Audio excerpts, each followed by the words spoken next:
জাতীয় সংসদ নির্বাচনে প্রচারণার অংশ হিসেবে পঞ্চগড়ে 10 দলীয় নির্বাচনী ঐক্য আয়োজিত এক জনসভায় বক্তব্য রাখছেন রংপুর থেকে যুক্ত হচ্ছেন এই মুহূর্তে জামায়াতে ইসলামের আমির ডাক্তার শফিকুর রহমান কথা বলছেন। আমরা সরাসরি সেখানে চলে যাচ্ছি। রাজনৈতিক প্রভাব খাটাতে পারবেন না। বিচারকে তার আপন গতিতে চলতে দিতে হবে এবং বিচার বিভাগকে সম্পূর্ণ স্বাধীন করে দেওয়া হবে, যাতে অর্থের বিনিময়ে নয়, ন্যায্যতার ভিত্তিতে একজন মানুষ যেন ন্যায় বিচার পায়।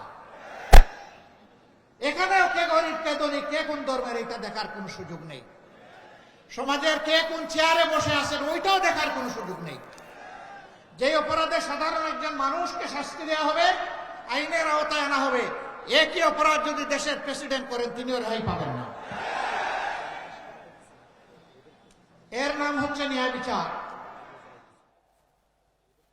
এর নাম হচ্ছে ন্যায় বিচার।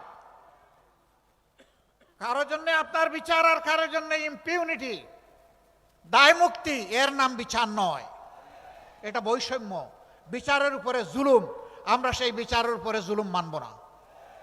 3 নম্বর শর্ত, 54 বছরের বস্তা পচা রাজনীতি যা বাংলাদেশকে দিয়েছে ভালো, আমরা ওই বস্তা পচা রাজনীতি আর চাই না।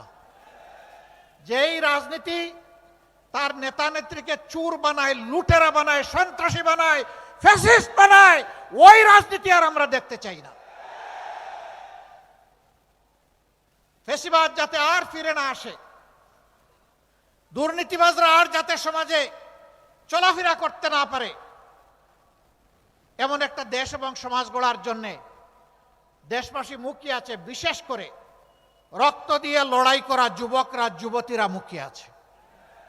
আমরা তাদের কাছে ওয়াদাবদ্ধ, তোমাদের সেই আকাঙ্ক্ষা পূরণে লড়াই যতদিন চালিয়ে যেতে হয় আমরা প্রস্তুত।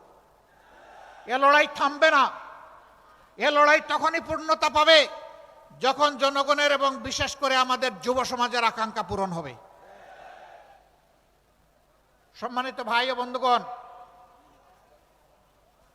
এই 3 শর্তে যারা দেশ গড়ার কাজে অংশ নিতে চাইবেন, আমরা তাদেরকে বলবো মোস্ট ওয়েলকাম। আসেন, সবাই মিলে আমরা আগামীর বাংলাদেশটা গড়ে তুলব, স্বপ্নের বাংলাদেশটা গড়ে তুলব। এবার আসেন, জাতীয় পর্যায়ে তো অনেক কিছু বললাম, রংপুরের ব্যাপারে কি বলা যায়? এখানকার মানুষ খুবই ভালো, এত ভালো যে নিজের দাবিটাও ভালো করে বলে না।